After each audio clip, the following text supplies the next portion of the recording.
أهلا وسهلا فيك أستاذ مارون. اليوم معنا مارون مسلم. بيساعد رواد الأعمال والكوتشز والكونسلتنتس كيف يعملوا جروث للبزنس تبعهم أو كيف يكبروا البزنس تبعهم من خلال تحسين أنظمة الماركتينج والسيلز، صح؟ 100%.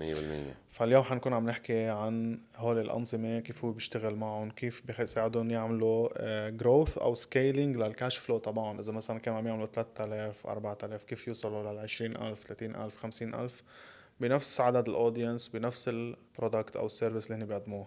اكزاكتلي. حلو، جميل. إن شاء الله ما تعذبت على الطريق أنت وجاي. شوية عجقة كان يعني بس هي العجقة هون بالمول حتى. آه طيب، انت مارون مركز اكتر شغلك على الكوتشز والكونسلتنتس اللي صحيح هن 100%. عادة اذا بدنا نشرح البيرسونا هن شخص بيشتغل لحاله، مهم. بيكون نوعا ما هو الادد فاليو، عم يبيع عقلاته او فهماته وخبرته، وبلس هو اللي عم يعمل تقريبا كل شيء. هو اللي بيعمل كونتنت، هو اللي بيعمل الماركتينج، هو اللي بيعمل الادز، هو اللي بيعمل كذا، مش الادز انه بيعمل المحتوى للادز، وهو اللي بيعمل بمحلات كتير السيلز، بيجوا لعنده الناس بيسألوا كذا لحتى يبيعوا السيرفيس تاعيته. طيب شو اليوم النمبر 1 ميستيك اللي هول الاشخاص عادة ان يور دومين بيعملوها؟ مهم. اذا بدك انا فعليا بركز اكتر شيء على مثل ما انت قلت المدربين او المستشارين اللي اجمالا هن عندهم خبرة معينة وعم بيسوقوا لها عبر السوشيال ميديا ومينلي عبر انستغرام. اذا بدي اطلع شو اكبر غلطة بيز على الاشخاص اللي اشتغلت معهم باخر 6-7 اشهر بالبزنس، اذا بقول لك مستيك نمبر 1 عندهم اياها هي انه اغلبيه اعتقادهم هو انه الفيوز عندي او كبري على السوشيال ميديا انا هو اللي رح يجيب لي امم زباين اكتر شيء. يعني او حتى نظرتهم لغيرهم اذا بدك، يعني بيطلعوا بغيرهم انه هيدا عنده 50,000 فولور وهيدا الشيء بيعني انه انا من هودي ال50,000 فولور رح في اعمل مصاري. هيدي واحدة من الأغلاط الأساسية اللي بشوفها. غلطة تانية إنه دايما بيطلعوا بحالهم كأنه أنا شخص ما بعرف بيع، أنا شخص عندي خبرة رائعة بس أنا ما إلي بالبيع. يعني بفضل خبرتي أنا يروح حدا يبيع لي إياها وحدا يسوق لي يمكن هاي إياها. بكل الدومينات موجودة. هيدي بحيالله شخص بتحكي معه حتى فعليا. بالفيلم اندستري نفس المشكلة. اكزاكتلي. أنا عندي خبرة، عندي فكرة شوي صغيرة عن زباينك وحأسألك هلأ سؤال لأنه بيهمني أعرف عندك بالاندستري شو صاير. بس حبيت ضوي على هالنقطة إنه اسم كبير بيعتقد إنه يعني أو بيقول لك إنه أنا ماني عايز خبرة بالسيلز زيادة أكتر، أو إنه لا السيلز مش لإلي، أنا بجيب حدا يبيع لي البرودكت تبعي أو السيرفيس تبعي. واللي هو هذا الشيء أكبر غلط. لأنه خلينا نقول اليوم أنت جبت حدا يبيع لك السيرفيس تبعك، عمل غلط، كيف بدك تصلح له؟ ما جاب النتيجة اللي انت بدك اياها. اذا انت ما بتفهم شو عم يعمل هيدا الشخص كيف بدك تبيعها؟ اذا التقيت انت بحدا اليوم وقال لك شو بتعمل وما عرفت تبيعه، لشو عندك هيدي الخبرة؟ صح. خبرتك كلها بلا سيلز سكيلز آه. عم تكبها بالفاضي او عم تخسر مصاري. صح 100%. وهون لنضوي على شغله انه مصطلح سيلز هو مش انه انا ملسن بالحكي او انا بعرف احكي حلو بطريقه انه اقنع الزبون او او اغسل له اتذاكى دماغه عليه. او اتذاكى عليه. لا، هي كواليفيكيشن بروسس. انا عم شوف اذا عن جد انا قادر اساعده لهيدا الكلاينت، وهو بمحلات كتير شو جرب قبل ولا ما زبطت معه، لا اعرف اذا عن جد انا ذا رايت فيت او الشخص الانسب لساعده. 100% عم تحكي. هيدا الاعتقاد الغلط. يعني انا بسمع كثير من الناس او كثير من الاشخاص اللي معي بالبرنامج واللي بيشتغل لساعدهم بيقولوا لي ما انت خلقت تعرف تبيع. اول شيء فعلا صح مزبوط، ما بقول لا، انا خلقت يمكن عندي هيدي المهاره بس مش معناتها ما طورتها، او مش امم معناتها اذا انا اليوم ما عندي خبره ما في اتعلم. اه في اتعلم، في اشخاص موهوبين بشغله اكتر من التاني، هيدا شيء طبيعي. بس مش معناتها ما فيك تنمي هيدي الخبره. ومش معناتها السيلز انه انت عم تضحك على الشخص اللي بوجهك او عم تقنعه. صح. اذا انت عندك شيء في غير حياه الشخص اللي بوجهك، اجرام انك ما تتعلم تبيعها، اجرام انه امم ما تنقل هذا البرودكت او المنتج او الخدمه اللي عندك اياها للشخص اللي بوجهك وتقدر تبيعه اياها. فكتير مهم انك تكون تعرف تبيعها، والا انت ظالم بحق نفسك وحق الناس اللي بوجهك. 100%. وانا هون بدي اسالك الك انت، انا من المدربين قدرت افهم تقريبا شوي شو اغلاطهم. انت عندك بعالم الفيلم ميكرز او البرودكشن كومبانيز، شو بتعتقد اكبر غلطة بيعملوها اليوم الفيلم ميكرز اللي بيدلوا علقانين بحاجز ل 3-4,000 $، شو الفرق بينهم وبين بقوة الشرك او الفيلم ميكرز اللي بيتخطوا حاجز ال 10,000 او اللي بيقدروا يجيبوا زباين شهريا؟ هلا بعيدا عن النمبرز، في كتير غلط شائع يعني بنشوفه تقريبا عند كل الأحجام، عند اللي بيعمل 3000 وعند اللي بيعمل $500,000. نفس المايند سيت، انه انا اليوم اذا بجيب اجدد اكويبمنت او بصور احلى فيديو، معناتها الزبون لازم يجي لعندي، ومعناتها لازم يقبل السعر اللي انا بعطيه. ولكن اذا كل الاشخاص عم يلحقوا نفس الطريق او نفس التاكتيك، انه انا بجيب احسن كاميرا وبصور احسن فيديو، فالزبون لحاله حيجي يقول لي ايه خد مصرياتي قد ما بدك وبيدفع لي، الزبون ما حيقدر يفرق بعدين عند مين بده يروح، لان كلنا كفيلم ميكرز عم نعمل نفس الشيء. والزبون ما بيفهم اليوم بالكاميرا وباللانس شو وبالتكنيكاليتيز. لازم يبيع؟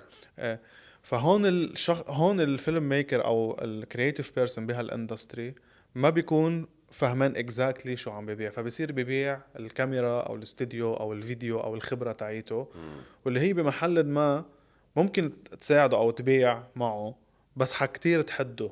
لانه اليوم انت الكاميرا اللي معك اذا صارت اوت ديتد وحدا جاب كاميرا اغلى منك، بيسكر ديل دغري محلك، او حتى البزنس اونر في يستبدلك. يعني اذا البزنس اونر اشترى هالكاميرا وما عادش بيروح بيصور معك، انه انت اليوم you are not selling the technology, you are selling الفاليو اللي عم تقدمها لهالزبون. فهذا الشيء اللي بيغلط فيه الفيلم ميكر، انه بيروح بيبيعه، ما انا حجيب لك هالكاميرا وحجيب لك هاللانس وحجيب لك كذا. اللي بده يعمل سكيلينج للبزنس تاعوله بفكر بالاوفر اللي عم يقدمه وبالفاليو اللي بقلبه هيدا الاوفر، مش بالاكويبمنت وباللانس وبالاضاءه. هيدي شغله يعني كتير بحكي عنها، ويمكن اللي عم يحضر البودكاست زهقان منها لهالفكره، بس عن جد غلط كتير بيتكرر. انا بتبلش من هون. بتبلش من هيدي المايند سيت. عاده اللي عم نلاحظه انه اذا كان الفيلم ميكر بيعمل $5,000 او 2000، والله بيعمل $500,000، في one common mistake او غلط شائع عند الجميع موجود، او عند 90% من الناس اللي بنطلع معهم على كولز، انه بيفكروا اذا عندهم عدة احسن او كاميرات احسن يعني مدخولهم لازم يصير احسن. اوكي هذا الشيء بيساعد، بس هو عامل جدا خفيف ليأثر على المدخول. لانه اليوم انا اذا بدي اجي بيع ماي سيرفيسز او بيع الفاليو تاعيتي بناء على شو بمتلك معدات، طب لما هالمعدات تصير اوت ديتد او تصير قديمه، او يجي حدا تاني منافس لإلي يجيب نفس المعدات، رح اخسر القيمه المضافه اللي انا عم اقدمها للزبون. فبطل الزبون عارف ليش بده ينقيني، او بطل انا عندي شيء بنقول له competitive advantage او ميزه تنافسيه بالسوق لحتى الزبون ينقيني. فانا ما بيجي بحد حالي بهيدا الشيء، ومن هون هي بتبلش بتلاقيهم بيركزوا عليها كتير هالنقطة. ايه يعني بيفكر انه هو ما عم يعمل مصاري لانه ما عنده هيدي الكاميرا، او ما عنده هيدي اللانس، او ما عنده هيدا الاستديو، او منه عامل فيديو مكسر الدنيا. لا، مش هيك. اللي عنده باتر اوفر، عنده عرض شو بتقصد ببتر احسن. اوفر؟ حلو. اللي عنده خدمة عم بيقدمها مربوطة بحل مشكلة معينة عند الزبون، وعم يعرف يوضحها بشكل سهل بلغة الزبون، هيدا اللي بيربح عن اللي عنده أفضل كاميرا أو أفضل اكويبمنت. يعني اللي عم بيحل مشكلة أساسية، ومش إنه عم بيقدم فيديو. صح. اللي عم بيبيع السيرفيس تبعه كأنه صح. عم بيحل مشكلة معينة عم بيواجهها هيدا الشخص، هيدا اللي فيه سعر أعلى. صح 100%. فأنت هون اللعبة بهذا العالم، إنه أنت إذا بتفكر بس كفيلم ميكينج سكيلز بتكون وحش، بتكون قبضاي، كواليتي تاعتك بتكون بتعقد، بس هذا الشيء ما بيحسن لك يور انكم بشكل ملحوظ. بس لما بتزيد على هيدي بزنس سكيلز، اللي هي انا كيف اخلق اوفر ببيع حاله، كيف اخلق اوفر بيشبه الزبون، كيف احكي مع الزبون بلغته، كيف اعمل اوبجكشن هاندلنج، كيف بيعه هيدا الاوفر، هون بتبلش شغلك يفرق ومدخولك يفرق وكل شيء يفرق. يعني بصير يشوفك الزبون غير، 100%. ببطل يشوفك مصور 100%. أو فيلم ميكر. والدليل انه عنا كتير كيسز بيصور في عنا حدا بالبروجرام بتصور بالتليفون كونتنت، اجت لعنا كان الانكم تبع كانت تاخد على الباكج $100، هلا بتسعر 1800 بالتليفون بتصور. بالتليفون. غيرت الاوفر، غيرت الفاليو، غير كيف 1800. وكيس تاني اذا نروح على بيجر ليفل بيعملوا بالسنه $1.5 مليون، شركه برودكشن بالسعوديه. ما عملنا لهم كونسلتيشن، اشتغلنا معهم شوي، حسنا لهم their positioning their package their marketing statement او marketing messages. فرقت معهم كتير كتير القصة من انه لما كانوا عم يشتغلوا بالطريقة القديمة، ناطرين زبون يجي لعندهم قاعدين كل مرة بيقدموا كوتيشن بيقدموا مناقصات. فعم بقول لك من both levels، حدا كتير يعني حدا individual وحدا شركة عنده 40 موظف، نفس الافكت.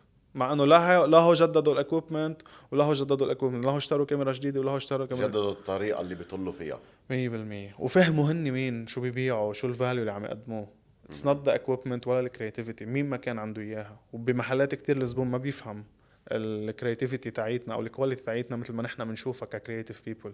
فما لازم نركز على الا اذا اوكي، اذا زبوني كان ايجنسي او كان بروديوسر او دايركتور، حدا اوريدي بالدومين، غير هذا غير موضوع. طب بخصوص الريفينيو سيستم، مم. يعني انت بتقول انه بتساعد الاشخاص، بتهندس لهم السيستم تبعهم بالماركتينج والسيلز ليعملوا مصاري اكتر. فيك exactly. تشرح لنا شو معناتها هيدي الكلمة او شو معناتها هيدي العبارة؟ how you do it؟ هل في شيء انت سوفتوير يعني بفوتوا هن بيشتغلوا عليه بيتغير مدخولهم، ولا شو الوضع؟ خليني خبرك كيف بلشت ولقلك ليش وصلت لهون وليش I call myself a systems engineer. أنا initially بالأساس هذا اللي دارسه بالجامعة. انت دارس أنا هندسة؟ دارس هندسة يعني هندسة اتصالات، بس اختصاص هو systems، بس شيء ما خصه باللي عم بعمله اليوم. جيت فت على عالم الماركتينج تقريبا، مش السيلز، العالم الماركتينج من شي سنتين، سيلز قبل. لاحظت انه كنا نخدم بالاول جميع كل العالم، كنا نخدم مدربين، كنا نخدم شرك. رجعنا وصلنا لمطرح حبينا نركز اكتر على مدربين، وهيدي قصة طويلة من وراء الحرب قررنا نركز على هود العالم. بس لخبرك ليش عرفت انه سيستمز هو الشيء اللي ناقص بالماركت، او مشكلة المدربين او المستشارين اليوم انه ما عندهم سيستمز. ليش؟ تيجي بتطلع عليهم كله بيركض ورا انه يجيب فيوز، بيركض ورا انه انا قديش عندي فولورز. بس 90% من الكوتشز ار بروك. 50,000 فولور بالشهر اذا عم تعمل منهم $5,000، هيدي منا مصاري بحجم هيك اكاونت. الليدز اورجانيكلي بلا ولا دعايه فيك تجيب ارقام عاليه جدا. انا هذا الشيء اللي جيت انتبهت له اليوم، انه هيدي الناس بتجيب 100,000 فيو، 200,000 فيو، 20,000، 30,000، بس اخر الشهر علقانه بحاجز الخمسة $10,000. شو بينقصن؟ ما في كونسيستنسي. ليش ما في كونسيستنسي؟ consistency بشو؟ كونسيستنسي بالانكم شهريا، اوكي. كونسيستنسي بعدد الليدز او بالناس المهتمه بالعرض تبعي كل شهريا. يعني لانه احنا اجمالا اسبوعيا وشهريا بنقيس شو عم يعمل بزنس انكم، او شو عم بقدر يجيب سيلز كولز او ناس مهتمه بخدماتي. الكونتنت اللي بيخلقوه او المحتوى اللي بيركزوا عليه هو engagement optimized. بيفكر انه انا اذا جبت فيوز اكتر رح اعمل سيلز اكتر. وان فاكت اللي ناقصهم هو conversion optimized content. يعني content بيجيب لك زباين، مش content بيجيب لك فيوز ولا followers. وهذه الستادي عملتها هاب سبوت، لقيت انه 70% اذا بدك من صانعي المحتوى بيركزوا بس على الفيوز وعلى الفولورز، و30% منهم بس بيركزوا على انه يجيبوا زباين. يمكن هذا الشيء لانه ما في معرفه بهيدي الشغله، او يمكن لانه الماركت بمطرح من المطارح بينقصها نولج اكتر وبينقصها ادراك اكتر انه في طريقه. سؤال هون، ما بتحس انه يمكن كمان بيفكروا هيك لانه بيعتقدوا يمكن انه اذا اجى زبون لعندك شاف انه عندك 30,000 فولوور غير اذا عندك 1000 فولوور، 30,000 بيقبضك جد اكتر، بحسك انه فاليبل اكتر. فيمكن that's why هالقد بيعني له الموضوع انه يلموا فولوورز وفيوز، بس عشان انه لما بده يبيع حدا يشوف انه اوف هالقد لك قد عنده فولوورز، يعني هذا شكله صادق او شكله منيح. صراحة هيدي النقطة عندي 3-4 وجهات نظر عليها، بس كلهم بيودوا لنفس المحل. خلينا نبلش بأول وحدة.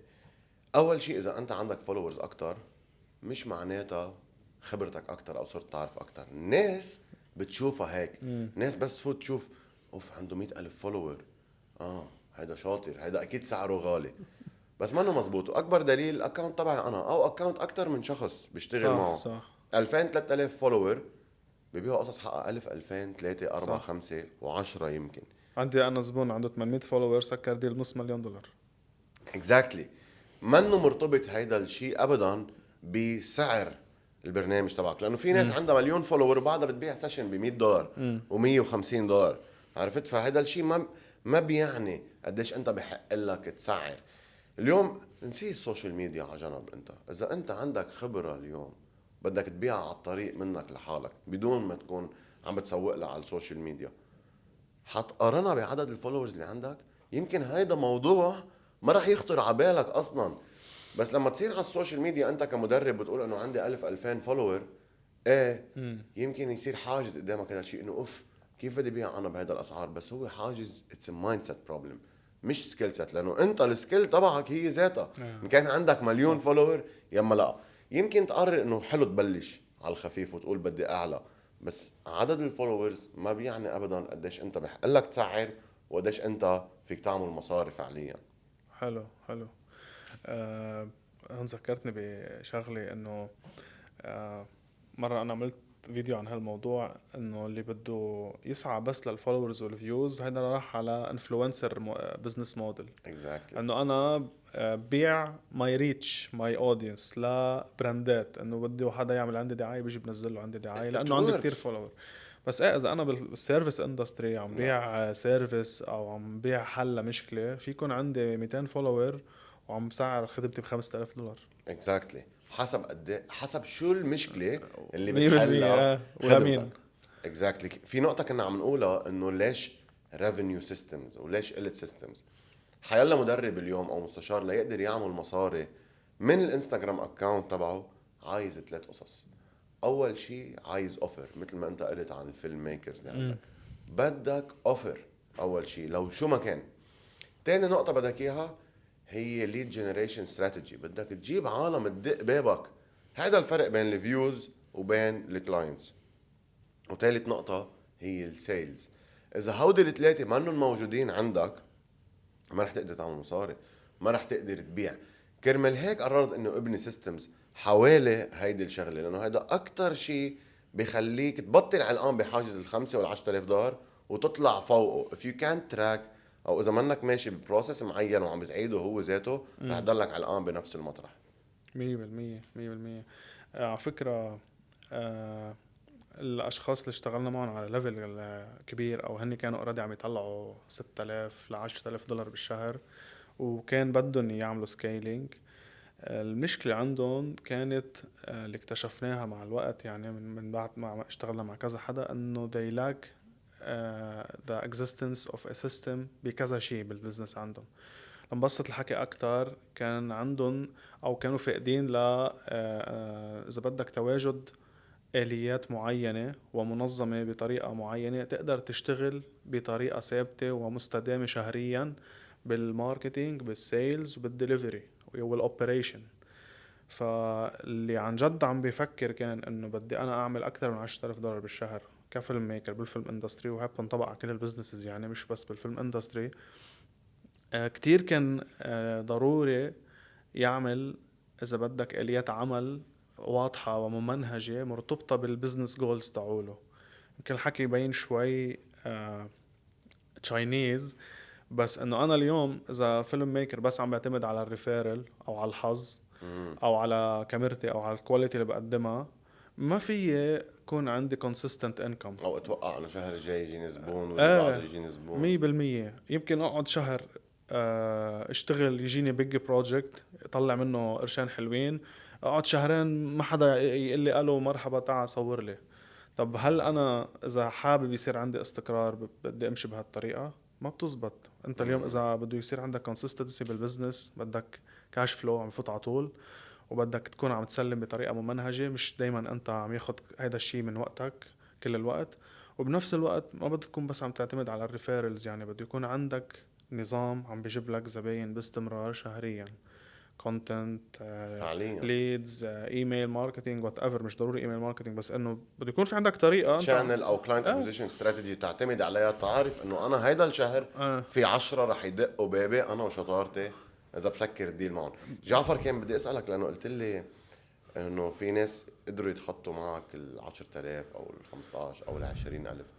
بدي منك تخبرني من تلاميذك او الناس اللي آه. اشتغلت بالبرنامج عندك، شو احلى قصة نجاح مرقت عليك؟ يمكن آه. تكون اكتر من قصة. آه. هلا هو في كذا قصة، بس أكتر قصة حلوة لأنه كانت فيها تحدي بالنسبة لي شخصيا. في شاب معنا بالبروجرام هو بلندن عنده برودكشن كومباني هونيك.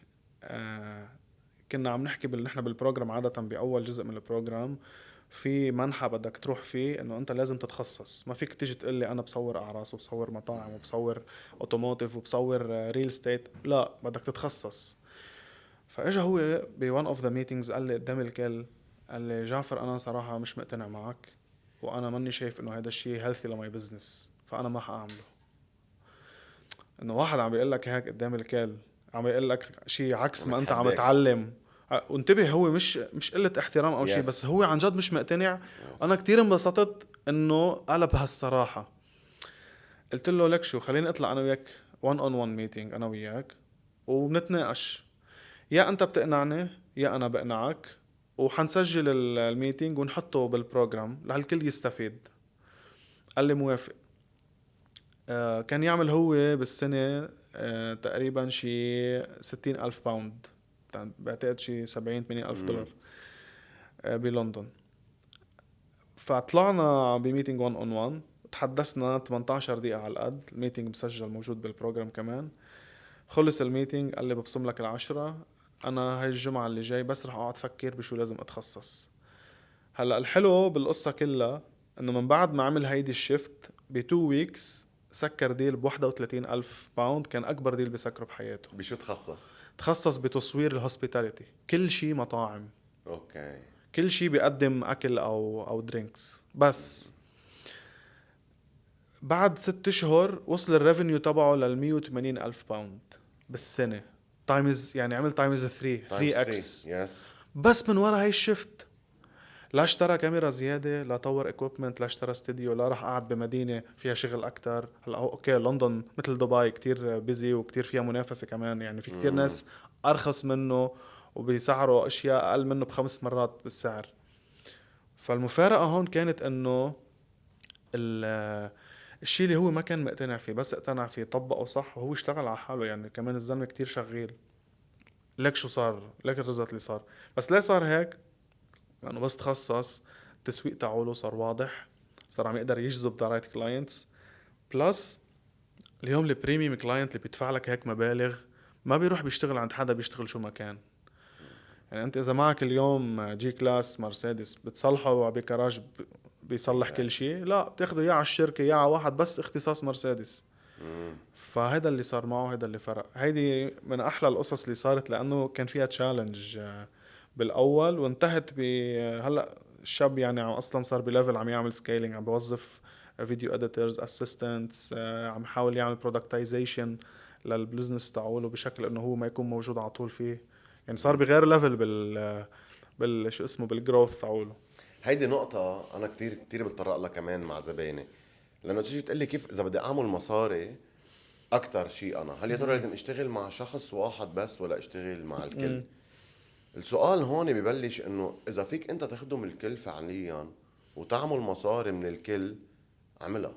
بس الناس ما بتقشع شغلة إنه إذا أنا بدي أشتغل مع كل العالم هيدا شيء بيتطلب اوبريشن كتير كبيرة. صح صح. اسايد من إنه إذا خلينا نقول أنت حكيم قلب، إذا حدا صار معه مشكلة بالقلب بيبرم الدنيا ليجي يدفع لإلك لأنه أنت مش بس بروفيسور. لإلك، لأشطر حكيم قلب. لأشطر حكيم مش قلب. لحكي بده أشطر حكيم قلب، مش بس حكيم exactly. قلب. فهي إذا الناس بتعرف to position herself as بروفيسور بشغلته، مثل ما بتروح عند حكيم فعليا، أو مثل ما قلت رحت أنت عند ميكانيسيان. صح. إذا بدي معي رانج روفر بصلحه عند حدا بيصلح رينو ولا حدا بيصلح عند رانج روفر.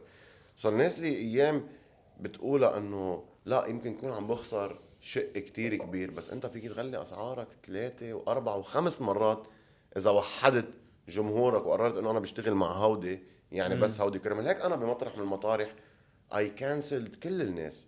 كان يجيني كتير تليفونات، نحن شركة اشتغلنا and I went crazy. لا انا اتجاه تبعي واحد. ليش؟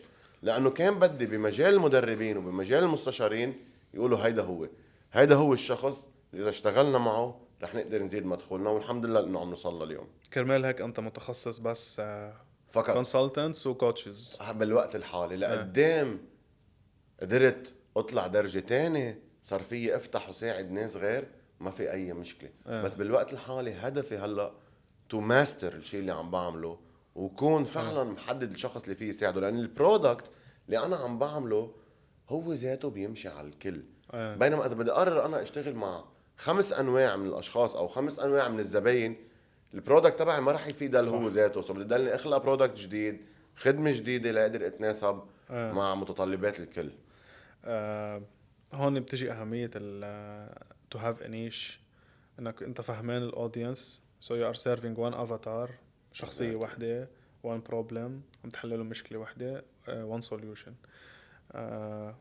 وهذا الشيء بيخليك تعمل productization ليور سيرفيس. هلا اذا عمر مسكي عم يحضرنا رح ينبسط انه عم نحكي عن الموضوع. فبس تكون قادر انت تعمل فعلا، بس تكون قادر تعمل productization ليور سيرفيس، الاوبريشن بصير كتير اهين، وبتصير عارف كل مزايا الخبرية. اذا بدنا نلخص الاشياء اللي انت عم تقولها، هيدي النقطة اللي ضويت عليها انا. انت هدفك تخلق منتج ما بدك تغيره كل مرة بدك تبيعه. خلص بيوصل الزبون لعندك بنفس المشوار بيمشي، بنفس اذا بدك سيركوي بيمشي فيه الزبون. اذا قادر تخلق هيدا المنتج، انت ما عم تبيع كباية اليوم. اذا انت خالق كباية فيك تبيع على كل العالم. بس اذا خالق خدمة اليوم، انت هدفك الاساسي لتقدر تكبر وتبيع اكتر. مش كل ما اجى زبون بدك ترجع تفوت 20 واحد من التيم ليغيروا بهذا البرودكت لتقدر تبيعه اياه، لانه you will have a delivery and operation problem. صح. هدفك يجي الزبون هذا المنتج جاهز، مثل ما مشي على غيره بيمشي عليه، بياخده بنفذه. This is how you productize، مثل ما بيقول عمر. You productize it and you go and sell it. وهذا الشيء ببلش من الاوفر تبعك وبتحديد الاي سي بي. كرمال هيك it's very important. ideal client profile. بدك تنقي مع مين بدي اشتغل. انا بدي نقي خلص انا مع المستشارين. ليك سؤال، لما كان يجيك شركات بدهم مارون يشتغلون، كنت تقول لهم لا؟ ده كانت صعبة. اذا بقول لك انه قطعت بهالفترة 3 شهور، وكل الناس اللي حوالي كانت تقول لي انه انت عم تفقد عقلك بالشيء اللي عم تعمله. حتى البارتنر تبعي بمطرح من المطارح كانوا يقولوا لي كيف عم تقول لا. بس رح اقول لك شغله، اذا ما رح تتعلم تقول لا لجود اوبورتونيتيز، ما حتتعلم بحياتك تقول ايه لجريت اوبورتونيتيز. كانوا كتير حلوين، بس اليوم انا الشيء اللي خلقته قادر احصل منه، عم بعمل مصاري اكتر، عم بخدم عدد ناس اكتر، والنتيجه اللي عم جيبها افضل. صح، لانه خلص عارف هذا الشخص شو مشكلته. متخصص. حافظ البير وغطاه مثل ما بيقولوا، يعني مشاكل الكذا يعني هلا اي كلاينت عندك كوتش او كونسلتنت بيجي بيشكي لك همه او بيقول لك شغله، انت يمكن سامع نفس الجمله من 50 غيره، صارت كتير وعارف شو حلها، وكل مره بتطور هيدا الحل لانك متخصص فيه. اكزاكتلي. اذا انا قادر اليوم اعطيك 10% افورت مني تفتح لك 90% من البزنس تبعك، يعني انا هذا السيستم اللي بمشي فيه، انه انا بحط 10 ل 20% effort it unlocks 80% of your potential. فكرمال هيك قررت انه ايه هون، لانه خبرتي حتزيد بهذا المجال اكتر.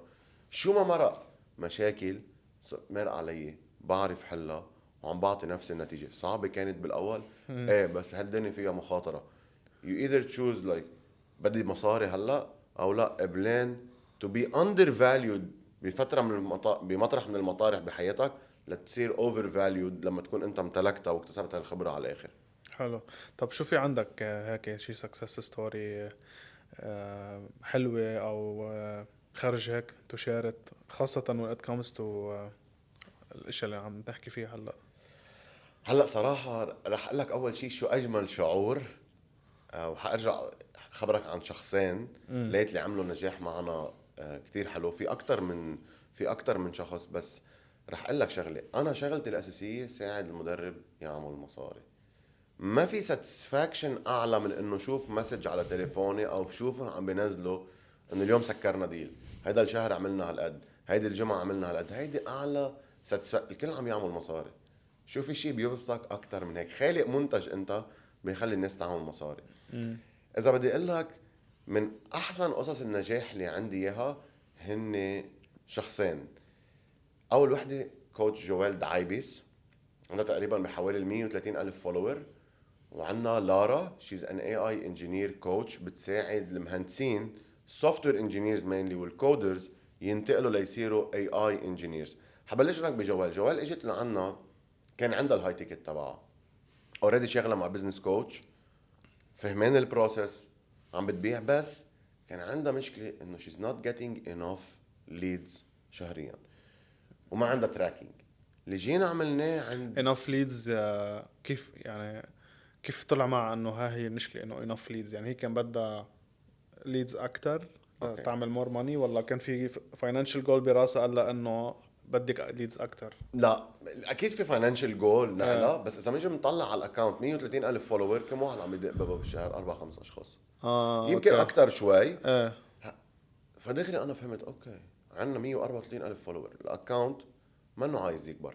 طبعا مش انه منه عايز، بس منا هيدي المشكله، خلص عندنا 134 الف فولوور. الشطاره هون حط سيستم عندها خلي هودي ال 134 الف فولوور يدقوا بابا ليشتغلوا عندنا. اللي عملناه ماشي، فوتنا ليد ماجنتس عندها. اكيد في سيلز بروسيس، في دي ام سيتنج بروسيس، بس اول مشكله كان عندها اياها عند هير مين باتل نك كانت مور ليدز، ناس اكتر تحكيها وتطلب الخدمه تبعها.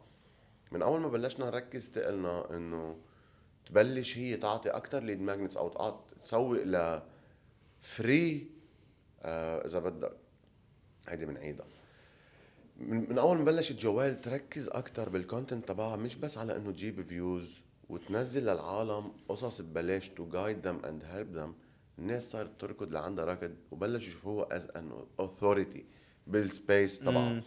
جوال باخر شهر تقريبا قدرت تعمل نفس السيستم بنفس الاكونت اللي عندها اياه، ما تغير شيء، سمول تويكس، قدرت تعمل حوالي 20 ل 30 الف دولار باخر شهر. واو. يس اورجانيكلي، بلا ادز. من دون ولا دولار على الادز. وهذا شيء جوال حتحضرنا هلا وحتعرف.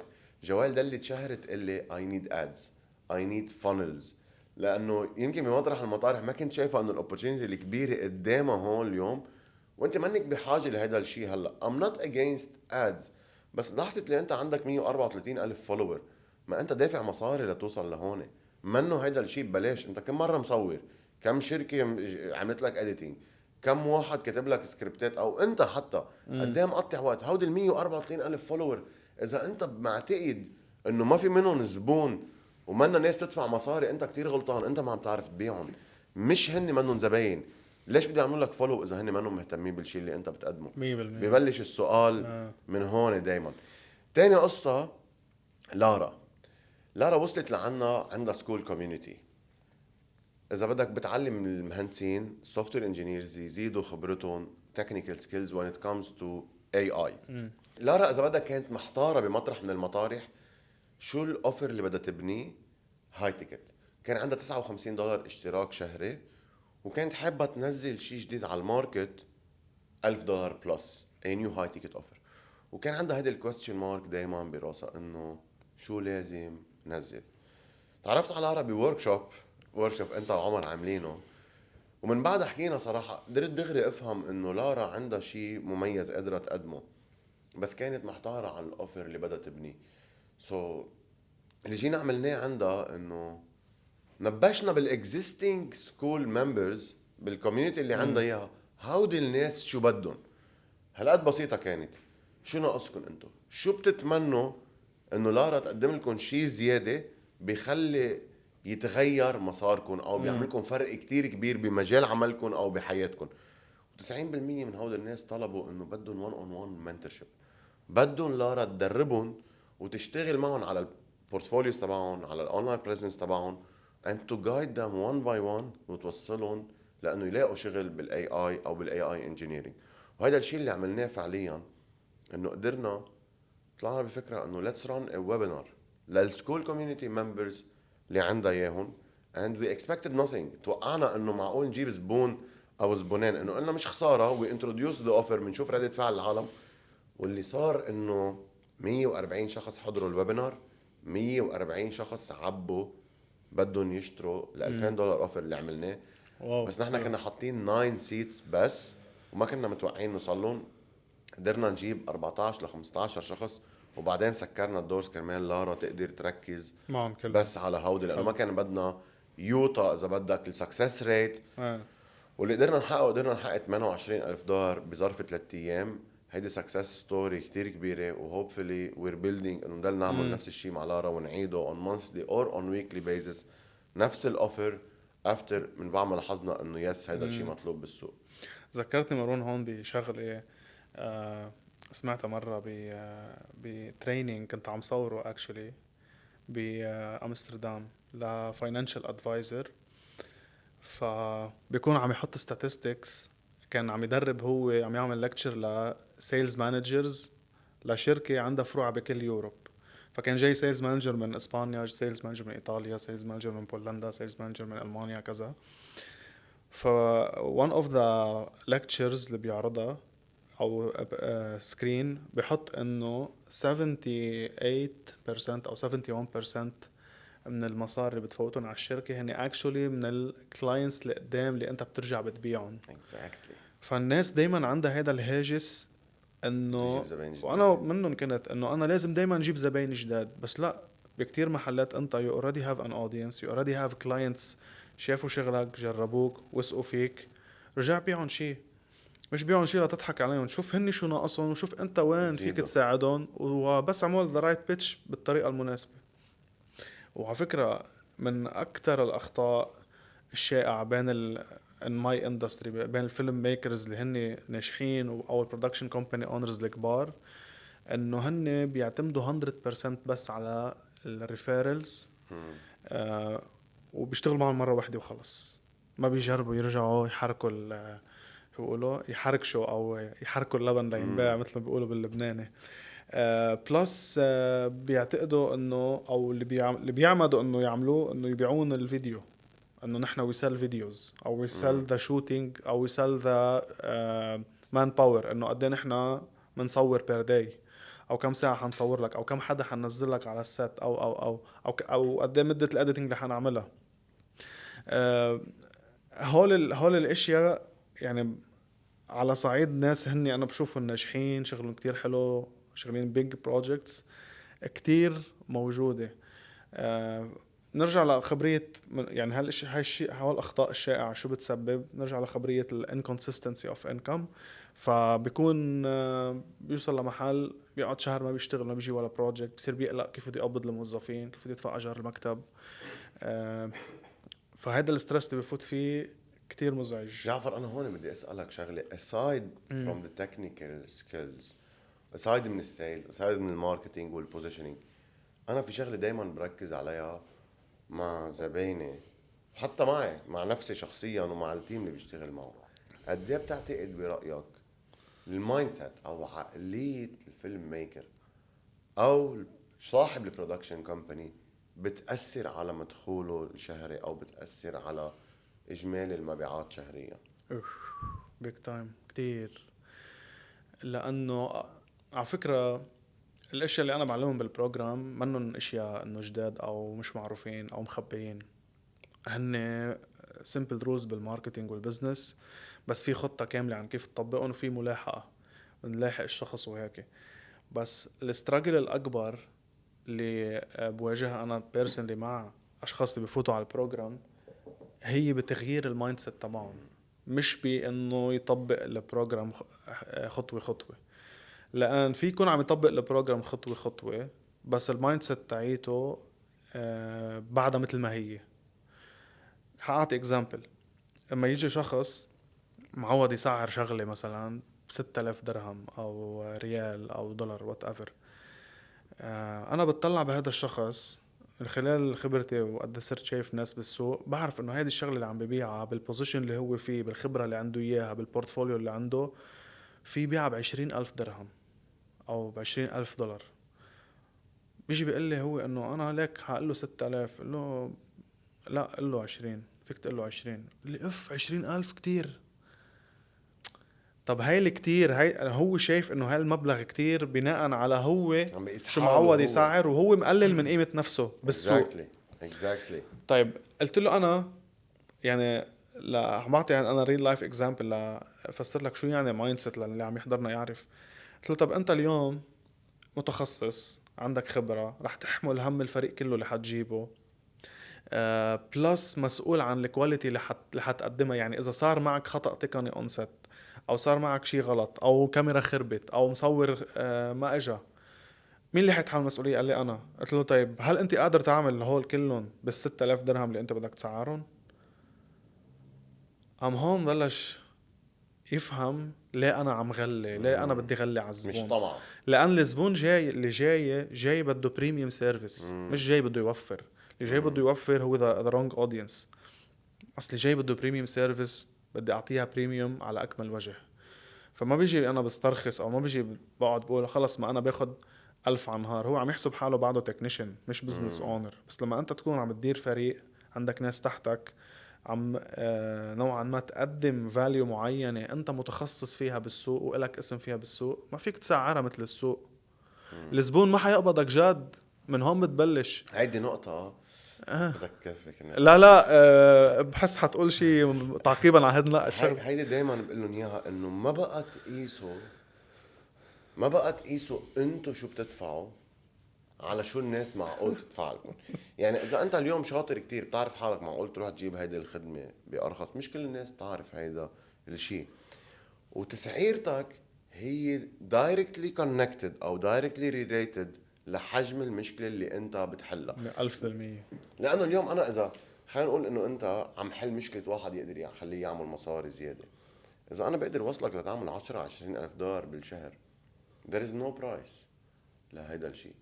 اذا بتدفع يعني لي بالسنة إذا لنقول 10,000، يعني أنا بالسنة عم ساعدك تعمل 120,000. exactly. طيب قد ايه بتدفع لي على هالسيرفيس بالسنة؟ مش 10% منهم. لا إذا بتدفعني 120,000 أنا I would see the number صح. is لانه سنة الجاي حطلع اكثر. سنة الجاي خلص حصير طلعهم لحالي. exactly. اذا واحد صار له 20 سنة من حياته بيعاني من مشكلة معينة، فكر فيها. اذا انت ملتهب ضرسك اليوم وفي وجع رهيب فيها، رحت عند حكيم اسنان وقال لك انه انا بدي 200 دولار نظبط لك اياه، في 100 حكيم اسنان غيره اليوم. بس اذا انت فعلا عندك هيدا الوجع وبتعرف انه ما في غيره حيحلها، لانه صرت مجرب 100 واحد، حتدفع ال 200 دولار انت ومبسوط. فنفس الشيء لكل حدا اليوم ببيع خدمة، ما بقى تقيس اللي انت بتدفعه على اللي بيدفعوه زباينك. في مثل حضرته مرة، بدك تعتبر انه صياد راح يجيب اكل لاولاده، ليجيب الاكل لاولاده بده يقطع النهر ليروح يجيب لهم اكل.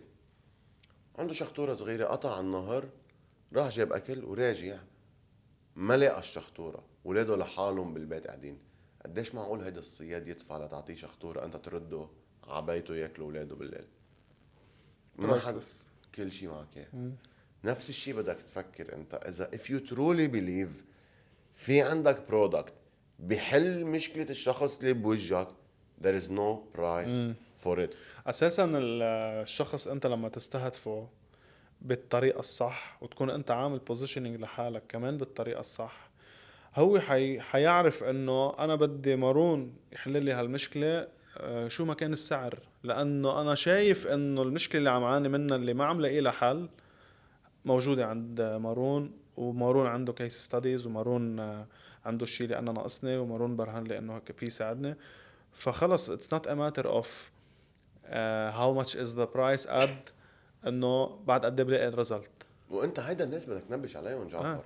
يعني في كتير ناس ما بدها تدفع. I don't want them 100%. at least بالاول، بعدين بخلق سعر لكل واحد منهم. بس انت بالاول like حل مشكلة ناس معها مصاري، حل مشكلة ناس عندها المايند سيت انها تستثمر بحالها. ما في لزوم تحل مشكلة كل العالم. انا بدي اشتغل مع نوع معين من الناس، لانه انت اليوم لا قدرت تجيب الخبرة اللي انت عندك اياها ما استثمرت. بلا طبعا بدك نفس العالم تشتغل معه. صح. ما بدي اركض اشتغل ولا الكل، بدي كاليبر معين من العالم اشتغل معه. هيدي ناس قدرت تدفع لي and to reward them حاعطيهم كل شيء عندي اياه وكل خبرتي وكل معرفتي. 100%. حتى على قصة الاستثمار بالنفس، حتى أنا الأشخاص اللي بحب اشتغل معهم ويكونوا معي بالتيم، ماي بيرسونال تيم، واللي يكونوا هن بماي نتورك، على فكرة هن تقريبا 95% منهم هن أشخاص دايما بيستثمروا بحالهم، ودايما بيروحوا بيتعلموا أشياء جديدة، ودايما بيجي بيقولوا لي جعفر ليك في عنا هالفكرة، ليك ليش ما بتعمل هاي، ليه ما بتسوي هاي، ليك تعال نطبق هاي، ليك، لأنه دايما عم بيواكبوا حالهم. فلما تكون محاط بناس هن على طول بيستثمروا بحالهم، وعلى طول شايفين أهمية إنه واحد يقوي حاله يطور حاله، هن بيوصلوا، أنت بتوصل، وأنا بيرسونلي بوثق فيهم أكتر بصير. لأنه تخيل أنت عم تشتغل مع حدا خلص اللي تعلمون هو هن ومعش ما ما قال له جلد حتطور. يطور حاله. ما هيدا توكسيك للبزنس exactly. وويست اوف تايم اند ماني. كل يوم رح تتعلم، اه ولا واحد منا حيعرف كل شيء. صح. حتى لو انت بتعلم شغله، let's say انا بالمجال تبعي انا كل يوم بتعلم، وكل شيء زياده بجيبه بنقله للكوميونتي تبعي، بنقله للناس اللي مشتركه معي بالبروجرام. لانه ولا نهار حيجي لو صار عمري 100. كل لحظه بهالحياه، كل يوم في فرصه جديده لاني اتعلم، وهيدي شطارتك. سعرك بيغلى، معرفتك بتغلى. سعرك صح. يمكن مش هو الهدف الاساسي، اه معرفتك بس بتعلى. الفاليو اللي انا عم اقدمها رح تصير اعلى. exactly. هون انت بتحكي عن نقطة دايما، أهمية السيلف براندينج. كتير بحضر عندك بالكونتنت تحكي عن سيلف براندينج وعن السيلز تحصيل حاصل، لأنه ما في لك ليش بتحكي عنه، لأنه بعرف كتير منيح، بس كمان بيهمني اسمع رأيك عنه. ليش بتقول انت انه السيلف براندينج والسيلز بيخلوك اذا بدك تسعر اسعار اعلى والناس تشوفك as a premium brand؟ عادة بعالم السيرفيس خاصة، المنتج اللي انت عم تبيعه هو عقلك، او الحل اللي انت عم تقدمه اللي هو منه ملموس باغلب الاحيان بيكون. اذا عم تشتري برودكت، بتعرف هذا البرودكت لابتوب، كباية، كذا، بتعرف شو الفيتشرز تبعهم، فيك تقرشهم مثل ما بيقولوا او تشوفهم. بس بعالم السيرفيس لما انا بدي اجي اقول لك انه انا ببيعك 1 2 3، فيهم هول الواحد 2 3 يكونوا اشياء محكية او استراتيجي سيشنز او كونسلتيشن او خطوات معينة منهم ملموسين. طب انا بناء على شو بدي سعرهم؟ بناء على شو بدي نوعا ما احسسك او وصل لك المسج انه هني شو حيفيدوك؟ بناء على الفاليو اللي انا عم اقدمها، وبناء على الخبرة اللي عندي اياها، وبناء على التجارب السابقة اللي مرقت فيها. طب انا هول ما في وصل لك اياهم ببوست او بكاروسل او بستوري، ما دماغي بتزبط. كله بدك تشوفه، كيف ما بدك تشوفه من بتزبط. بوست واحد؟ فانا فبدي وقت لوصل لك اياهم. بلس انت اليوم لما تروح تشتري سيرفيس معينة، وخاصة هاي السيرفيس تكون غالية نوعا ما او بريميوم تقيلة، برايس. اول شغلة بتعملها بتشوف مين الاونر تبع هالسيرفيس، بدك تفتش على الاونر. فاذا الاونر فات براسك، حبيت تفكيره، شفت كيف بيحكي، حبيت كاركتيره، رح توثق فيه. بس توثق فيه انفتح لك باب انك انت تاخد ديسيجن، مش تشتري من عنده، بديش لك تشتري من عنده، بس تحكي معه، تطلع معه على كول. وهون اهميه السيلف براندنج. انت اليوم لما عم تعمل سيلف براندنج كونتنت، عم توصل يور ريبيوتيشن وسمعتك لاكبر قدر ممكن من الاودينس اللي هو ما بيعرفك بالمره. بتآمن انه الناس اليوم صارت بتشتغل معك كفرد اكثر من معك كشركة؟ اكيد. في مره كلاينت كان عم يشتغل معه بجده، اول ما بلشنا شغل قلت له انت لازم تطلع على الكاميرا لتوصل اسرع. قال لي ما انا بهمني اروج لشركتي وكذا وهيك. قلت له ليك هلا انا اذا طلع لي اد قدامي، شفت اللوجو تبع شركتك وفي فويس اوفر وعم تحكي باسم شركتك انت، هل حيعني لي انت شو بتقدم؟ قلت له ممكن، بس ما رح تعلق براسي. بس اذا شفتك انت الاونر تبع الشركة عم تحكيني كيف عالجت مشكلة معينة، وكيف اشتغلت مع هذا الكلاينت اللي كتير مهم، وبالاخر عملت لي كول تو اكشن، او بالاخر علمتني شيء ما كنت بعرفه، هل رح تعلق براسي؟ قال لي ايه. قلت له طب انت اليوم اي انسب لك، تعمل كونتنت يعلق براس زباينك ولا تعمل كونتنت عابر؟ قال لي لا اكيد يعلق براس زباين. قلت له شو يعني بدك تطلع وتفرجي وجهك وتحكي مع العالم؟ هلا مين اوكي، حيمثل البراند احلى منك؟ ما في مستحيل لو بتجيب حدا بيشتغل معك وكذا وهيك، انت اليوم وجه البراند انت.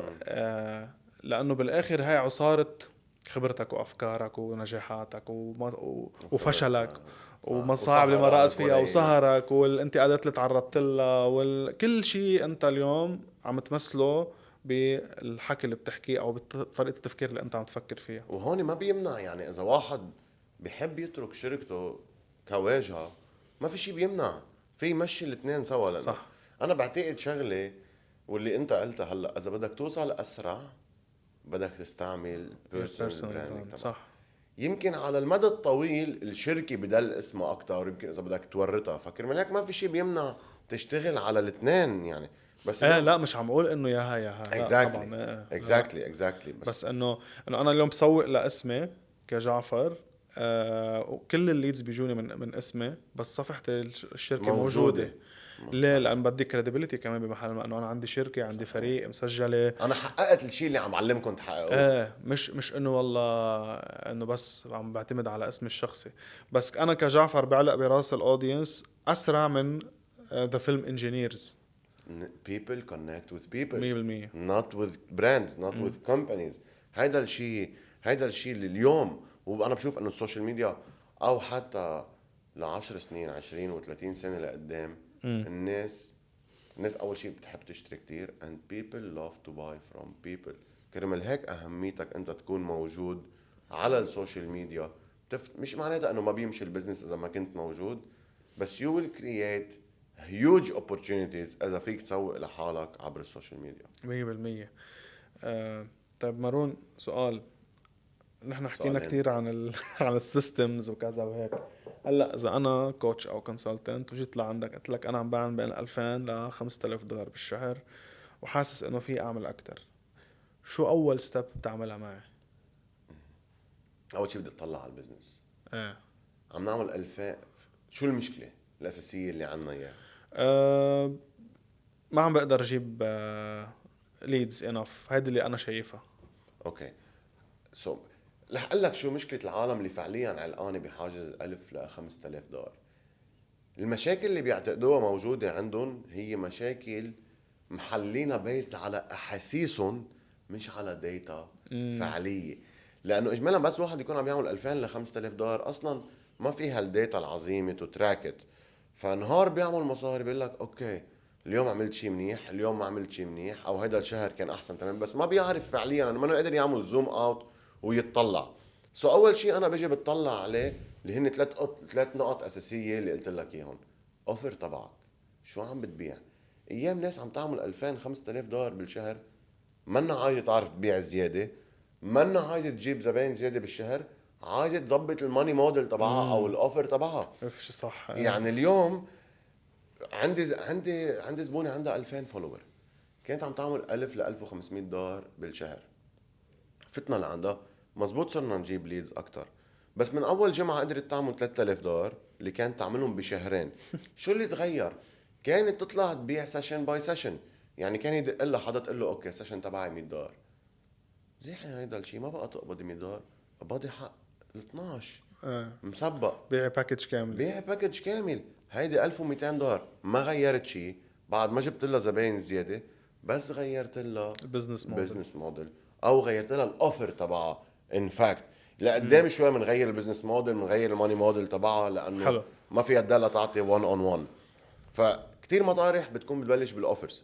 مطرح تاني ايام في ناس كمان علقانه بحاجه الخمسه، يمكن مش بس ال 2003 ولا ال 10000. بيفكروا انه المشكله الاساسيه عندي انا انه ما في زباين بتدفع مصاري عندي.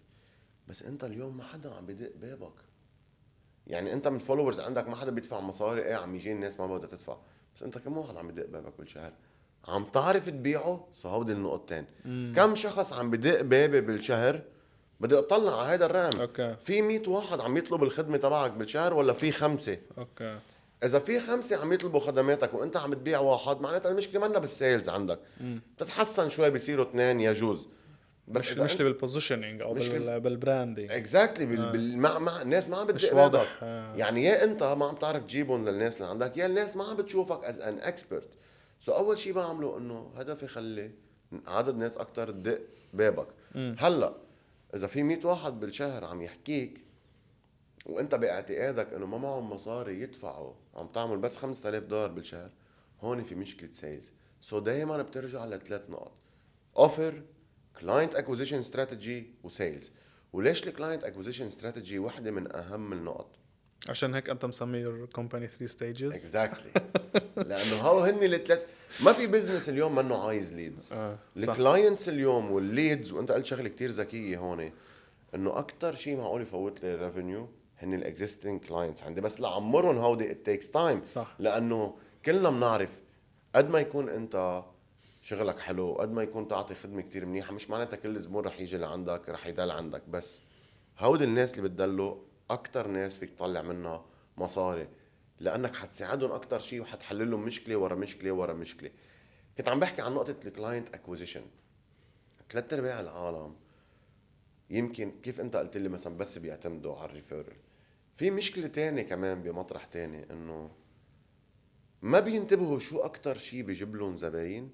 انه اليوم اذا الريفيرل عم بيجيب لك زباين اكتر شيء، طب دبل داون اون ات، الحقه، اعمل فولو اب، حرك الخبريه بينك وبينه. مش انه بس فعليا هيك. طبعا في اشتغل على كذا كلاينت اكوزيشن اكيد، بس الشيء اللي ماشي عندي قويه، طلع فيه اليوم، بلش فيه، ما في لزوم. بس ليه بقولك انه هلا هو تفكير منطقي او بديهي انه الشيء اللي ماشي عندي تو دبل داون اون ات او اعمله اكتر. بس ليه بقولك الناس عاده اللي هن عندهم هول المشاكل، coaches, consultants, filmmakers, business owners, they don't see it that way او ما بينتبهوا لها. لانه as you said they don't see it. ليه they don't see it؟ لانه they don't track. they don't track. they don't track. ما عندهم بيقشعوا. data exactly. ولا numbers. exactly. ما بيعرفوا انه اوكي هيدي هي هون. او they are not analyzing the business بالطريقه الصح. انا اليوم اذا لانه ما في numbers وما في tracking صح، اللي هو شيء انتم كمان من ضمن اللي هو شيء طبعا انتم بتقدموه. exactly نحن بنحله. هلا بمطرح من المطارح انا دايما بقول ركز انك تجيب مصاري بالاول، و along the way you will track better, you will optimize اكتر واكتر. لانه تراكينج وهيك فيه learning curve، ما انه شيء حتتعلمه بيوم ويومين. كلها systems، ما عم نحكي انه ما فيك تتعلمها، بس it's a learning curve، يوم عن يوم تتطور اكتر. اول هدف انا بعمله انا وزبايني حسب باي ليفل هن وين، لانه في ناس يمكن عندها بس مشكله تراكينج، في ناس يمكن عندها مشكله ليدز اكتر. اول شيء بتطلع عليه كيف في يجيب لهم كاش باسرع وقت ممكن. هيدا الشيء رح يعطيهم نفس لا يصرفوا وقت ويصرفوا مصاري اكتر على التراكينج لقدام. So it starts، كله ببلش from analyzing your numbers and studying your business. بتحكي انت على طول عن قصة الكاش فلو versus wealth. exactly. شو قصدك بالموضوع؟ اوكي سو هاي اول ما بلشت انا بالشركه من هل هن مختلفين عن بعض؟ يس رح اكيد، لانه كاش فلو انت عم تبني شيء اليوم يجيب لك مصاري، او بكره اللي بعده كذا. ويلث هو شيء مستدام، وهذا الشيء بيأثر دايركتلي على البزنس موديل تبعك. واللي لقيته انا من بعد ما اخر فتره هيك حققت كذا سكسس مع كذا شخص، انه ما I have a cash flow model اللي هو الكوتشنج بروجرام تبعي، وبنفس الوقت if I'm looking to build wealth I decided to introduce a rev share model مع زبايني partnership. So شهريا من انجح الكلاينتس عندي I choose one to partner up معه and help him to scale. هذا الفرق بين الكاش فلو والويلث. البروجرام تبعي كل شهر حيفوت لي مصاري، حضلني بيعه، حكون موجود. بس الريف شير حيخلق لي ويلث. بارتنرشيب مع عالم اوريدي عم تعمل مصاري، اذا انا في ساعدها هن عم يعملوا 20,000، اذا قادر طلعهم لل50 60,000 70,000 and I can partner up معهم it's great. I'm receiving a lot of requests من هذه الطريقة، لأنه yes partnership I won't make money unless you make money. The point here إنه I'm still building the proof of concept, I'm building the operations. لأنه okay I can get 10 clients اليوم on a rev share بس هدك yes follow up it needs a big operation. انت عم تاخد ريسك كتير كبير. exactly انت اكتر حدا عم ياخد ريسك على فكرة. exactly that's why خليت الكاش فلو. لأنه اوكي بدي شيء يضل يفوت لي. I have a team. الريف شير كلاينت يمكن إذا عنده big potential بس بعد ما عم يعمل مصاري it's gonna take time. رح يعمل يمكن مش من اول شهر، يمكن بعد 3 اشهر يعمل الشيء اللي معقول انا اعمله ب3 سنين. بس ما بدك تنسى انه yes there is a risk, there is a team.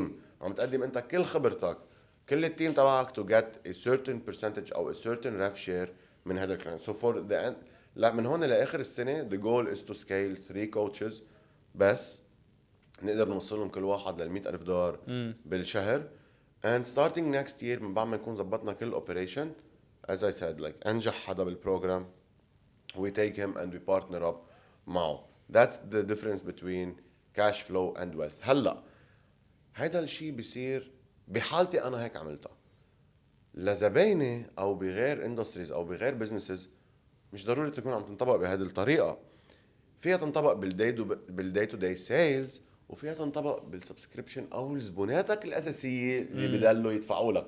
يعني انا فات واحد اشتغل معي 3 اشهر اليوم ومن بعدها لازم اخليه فل؟ لا، لازم يضل في عندي اب سيلز او كونتينيوتي اوفرز يضلوا يدفعوا لي اياها. هيك انا بعرف حالي اني عم ببني ويلث للمدى الطويل، ومش اذا واحد دفع لي شهر شهرين ورجع فله. هيدا الشيء بيعانوا منه كتير من الكوتشز، انه خلص لي 3 شهور وبعدين شطارتك تعمل برودكت لزبونك هو يسألك واتس نيكست، حلو واتس نيكست، وتكون انت محضر له شيء زياده. على فكرة نحن عشان هيك مسمين البروجرام الويلثي فيلم ميكرز ويلثي فيلم ميكرز، لانه هديك اليوم كنت عم بحكي مع حدا قلت له لك ما لازم يكون هدفك انك تصير غني او تعمل كتير مصاري، قلت له لان يمكن هذا الشيء يكون على حساب صحتك وعلى حساب عائلتك وعلى حساب وقتك. الويلثينس هي انك انت تكون مرتاح عندك حرية كافية تعمل اللي بدك اياه بس بدك. مش معناتها انه انت صرت ملياردير او مليونير، لا، فيك تكون عم تعمل هيدا الشيء من خلال انك انت خالق بزنس حواليك مستدام بطريقة ما، وبلس منه معتازك تكون انت فيه عطول، لحتى يكون عندك هيدا القدرة انه انا شو ما صار انا عندي استقرار مادي، عندي استقرار بالشغل، وحتى اذا صار ظرف طارئ او حرب او شو ما كان، انا لانه باني هيدا السيستم قادر اعمل سيفينجز، قادر احمي حالي، قادر ما اقلق من المستقبل، قادر ما اقلق من انه في كلاينت كتير كبير وقف معي فجأة اللي هيدي البيج كومبانيز، بيج برودكشن كومبانيز على طول بيغلطوا فيها. فقال الويلثينس هون بتجي انه إلها علاقة مش بس بانه قد ايه انا عم بعمل مصاري، إلها علاقة بانا قد ايه عم حط وقت، قد ايه عم بربح من هالوقت لإلي لنفسي لعائلتي. لا قد ايه مستدام هيدا قد ايه مستدام هيدا الشيء. قد ايه هون في نقطه كتير حلوه ضويت عليها انت، انه ما تفكر بس هلا قديش بدك تعمل مصاري، هيك فكر اللي عم تبنيه انت بعد 10 سنين شو معقول يعمل لك. هيدي الويلث، هيدا الفرق بين بقول لك انه someone is rich and someone is wealthy. Yes, صح. that's the goal.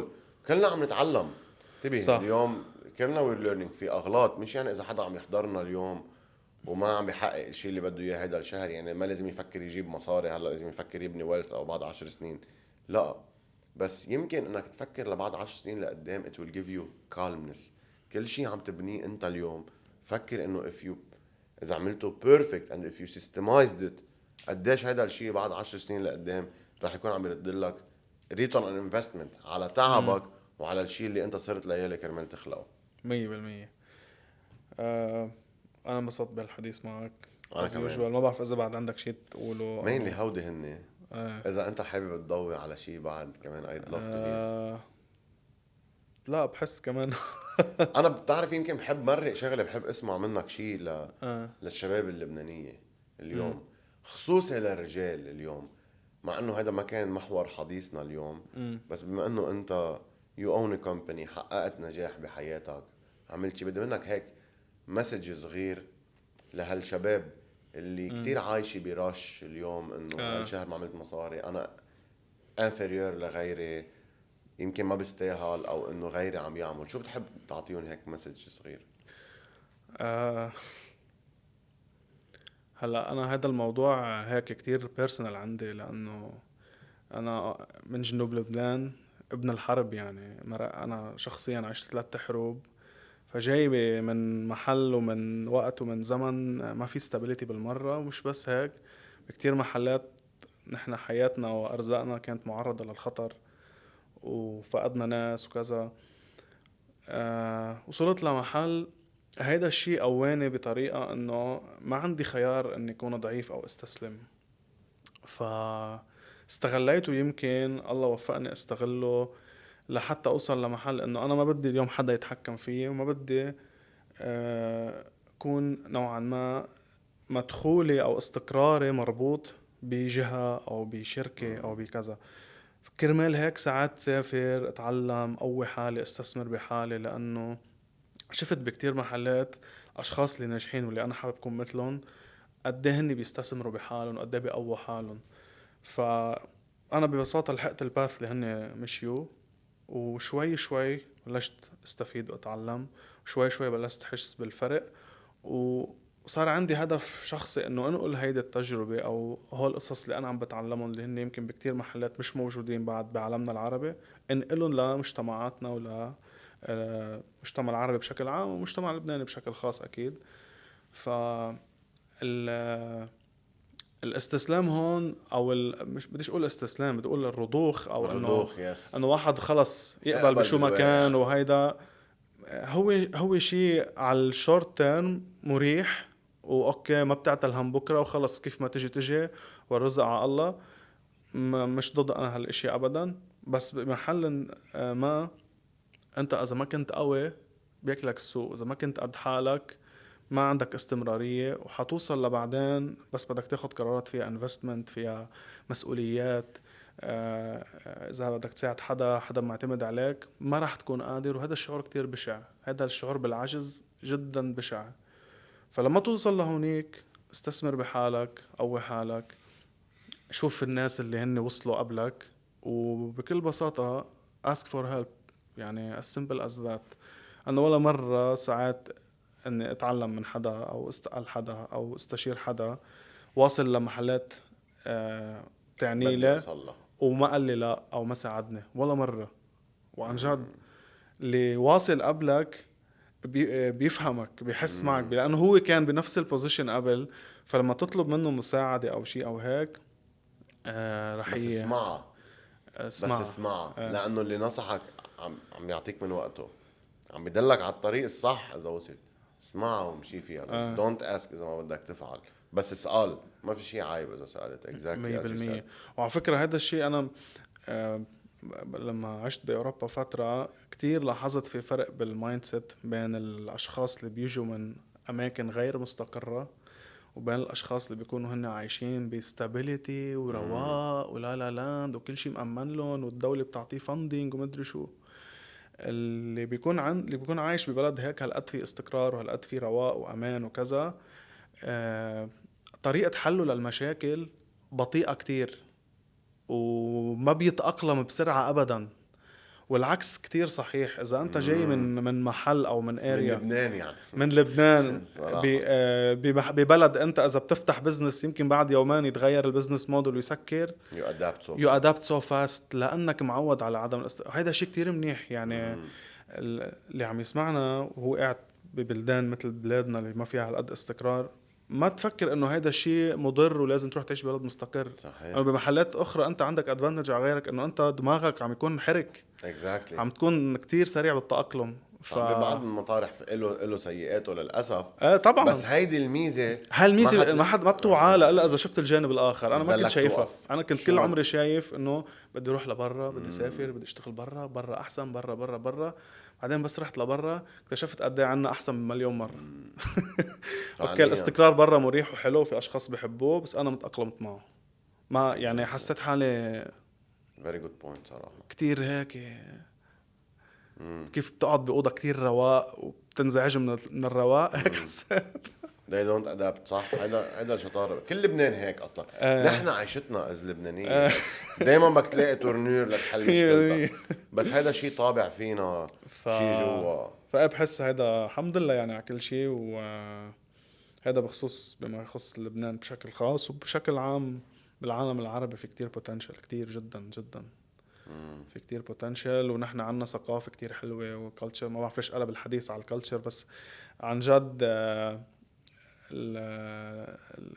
ثقافتنا وتاريخنا وهيك كعالم عربي جدا حلو. بتصير تقدره أكتر يمكن بس تشوف الآخر، بس تسافر وتعيش برا صح. بتصير تتمسك فيه أكتر، بتصير Exactly. تتمسك بالحضارة بهالقصص. فهيك 100%. أنا يمكن بلش الميتينج حيخلص. يلا بيرفكت.